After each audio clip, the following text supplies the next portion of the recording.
ভক্তমণ্ডলী ভক্তিমতী মায়েরা, এই একটা কারণে আমি জানো তো আমি আমি আমার নিজের বউকেও বোঝাই, আমি যেখানে গানে যাই সেখানেও প্রত্যেকটা মেয়ে বউদের বোঝানোর চেষ্টা করি, যতদিন স্বামী মাথার উপর আছে সিথি সিঁদুর শাখা পলা পড়ে নাও, বারব্রত করে নাও, স্বামীকে আগলে রেখে নাও। কারণ স্বামী চলে গেলে সেদিন যে একটা মেয়ের জীবনে কি কষ্ট হয়, যে মেয়ে স্বামী হারিয়েছে তারা জানে। এই সমাজ মোটেই ভালো নয়। স্বামী না থাকলে এমনও লোকে বলতে শোনা যায়, অলক্ষী অসতী ডাইনি স্বামীকে খেয়ে আবার কথা বলছিস। এমনও লোকের অভাব নেই। যতদিন মাথার উপর স্মৃতির সিঁদুর আছে ততদিন স্মৃতিতে সিঁদুর পরে নাও, চলে গেলে আর পাবে না। এই স্মৃতির সিঁদুরে যে এত মূল্য, এত দাম একটা স্বামী থাকা। যার স্বামী গেছে তারা হারে হারে টের পাচ্ছে, স্বামী নেই তারা কি কষ্টে আছে। ওই জন্যই তো আমি বলি, শাখা পলা স্মৃতির সিঁদুর পরে বারব্রত করে নাও স্বামীর নামে। ভগবান না করুক চলে গেলে যে কি কষ্ট হয় না স্বামী না থাকলে। কারণ একটা মেয়ের জীবনে বাবা মা থাকে 20 থেকে 25 বছর, বিয়ে হয় ওই 20 থেকে 25 বছরের পর থেকে বাকি শেষ দিন পর্যন্ত থাকে পাশে একমাত্র স্বামী।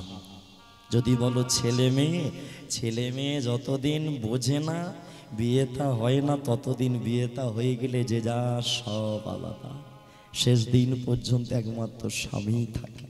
স্বামী চলে গেলে যে কি কষ্ট আমি নিজেও জানতাম না।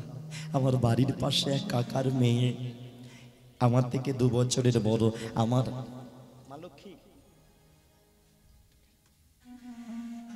আমার বাড়ির পাশে এক খুড়তুতো কাকার মেয়ে।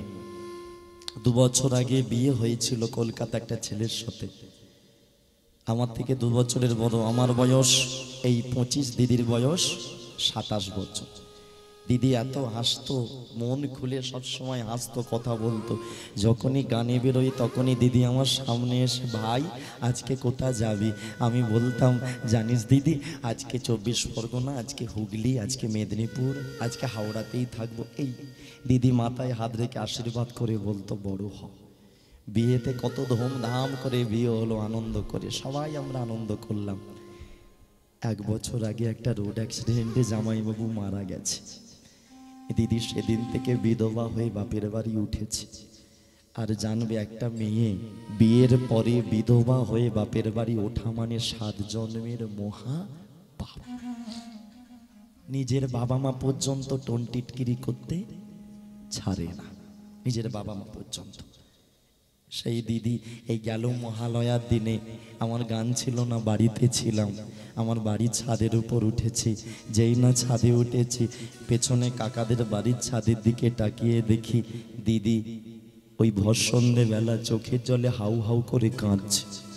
আমি ছুটে গেছি, থাকতে পারি নাই। বলি, যে হাসি খুশি মেয়েটা কাঁদলে কেমন কষ্ট হয়। ছুটে গিয়ে বলি, দিদি জামাইবাবুর কথা তোর মনে পড়ছে, ওই জন্যে কাঁদছিস? আমার হাতটা শক্ত করে ধরে বলে, না রে ভাই, যে যাবার তো সে তো চলে গেল, কাঁদলে তো আর ফিরে আসবে না। আমি বলি, তাহলে কাঁদছিস কেন? বলে, জানিস যেদিন থেকে বিধবা হয়েছে সবাই আমাকে খালি বোঝায় লাল রং পরা, কিন্তু আমার শরীরেই তো লাল রক্ত বইছে, সেইটা কি করব? আমি বলি, কি হয়েছে তোকে, কে কি বলেছে? জানিস আমার সাজতে ইচ্ছে করে, একটু সাজ দেও। আমি পারি না। আমি বলি, তুই সাজবি, কে তোকে কি বলবো? কালকেই তো সাজবো বলে একটা রাত্রেবেলা ওই সন্ধ্যেবেলা বাজারে গিয়ে নেল পালিশ এনেছিলাম হাতে পরবো বলে। না না, লাল রঙের নয়, অন্য রঙের। জানিস ভাই, যখনই হাতে সকালবেলা নেল পালিশটা পরতে যাব, আমার বৌদি ছুটে এলো, ছুটে এসে হাত থেকে নেল পালিশটা কেড়ে নিয়ে, লজ্জা করি না? অলক্ষী অসতী কোথাকার, স্বামীকে খেয়ে আবার শাস্তি বসেছে। শুধু এইটুকু বলে আমাকে শক্ত করে জড়িয়ে ধরে হাউ হাউ করে কাঁদে। আমি বলি, কাঁদিস? যার কেউ নেই তার চুপ। তাই জন্য তোমাদেরও বলি, যতদিন মাথার উপর স্বামী আছে ততদিন স্বামী থাকলে ধরো স্বামী সেবা করো, স্বামী চলে গেলে যে কি কষ্ট।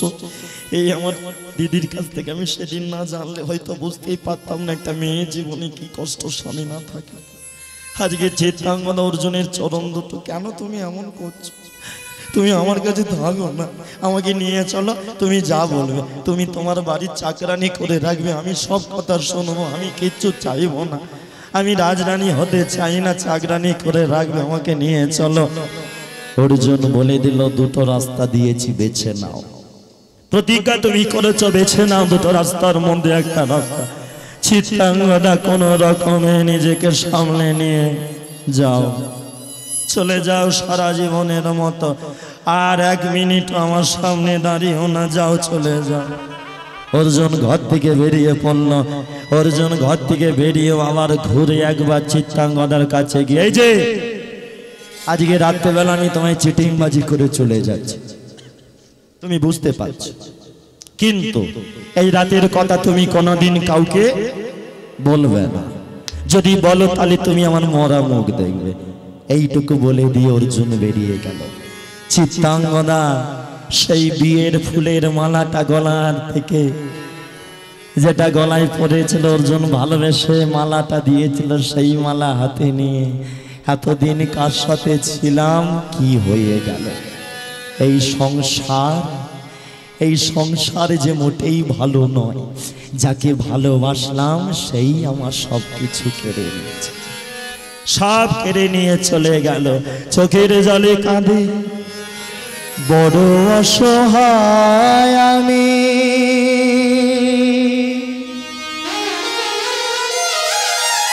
তোমাকে ছাড়া,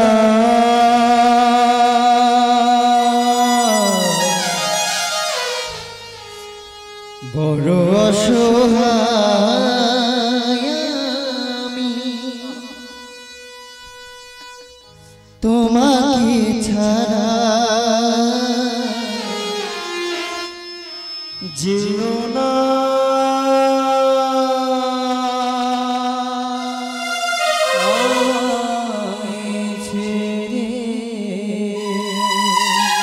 তোমারি স্মৃতি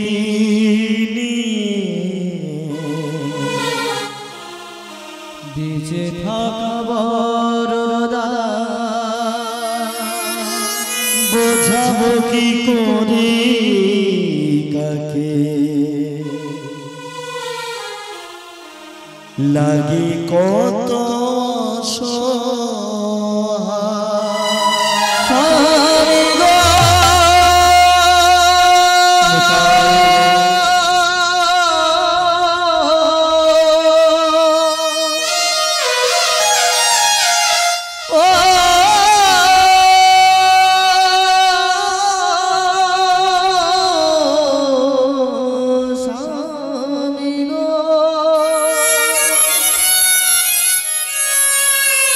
তুমি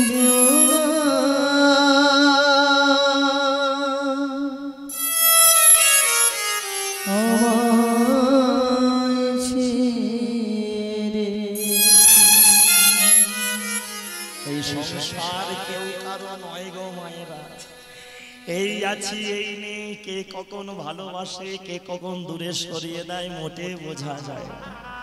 হ্যাঁ গো, দারুণ সংসারের চরিত্র দেখিয়া প্রাণে লাগিছে ভয়, কাল সাপের মুখে সতিয়া রয়েছে, না জানি কখন কি হয়। চিত্রাঙ্গদা স্বামী চলে গেল, ভাবলো এবারে মরবো, ওই আত্মহত্যা করবার জন্য জলে ঝাঁপ দিতে যাবে, হঠাৎ মাথা ঘুরে যেতে গিয়ে মাটিতে মুখ থুবড়ে পড়ে গেল। যখন জ্ঞান ফিরল, পাশে বৈদ্য বাবা রাজা চিত্রবাহন বৈদ্য বসে আছে। বৈদ্য মানে তোমরা জানো কি গো? হ্যাঁ, তৎকালীন দিনে ডাক্তার নাকি? ওই বৈদ্য বসে আছে, পরীক্ষা করে বলে দিল, মা একটা সুখবর আছে, তুমি মা হতে চলেছ। সুখবর সবার কাছে, কিন্তু চিত্রাঙ্গদার কাছে রাত্রেবেলা স্বামী চলে গেছে, সকালবেলা খবর এলো মা হতে চলেছে। চোখের জলে কাঁদবে না আনন্দে হাসবে ভেবে পাচ্ছে না। মরবো না, কারণ ছেলেটা পেটে আছে, আমি মরলে ছেলেটাও মরে যাবে। ছেলেটার মুখের দিকে তাকিয়ে যাত্রায় বেঁচে যাবে। ওই ছেলেটাকে বড় করে স্বামী আর খোঁজ নিল না। এইটাই সংসার, এটাই সংসার। তাই জন্য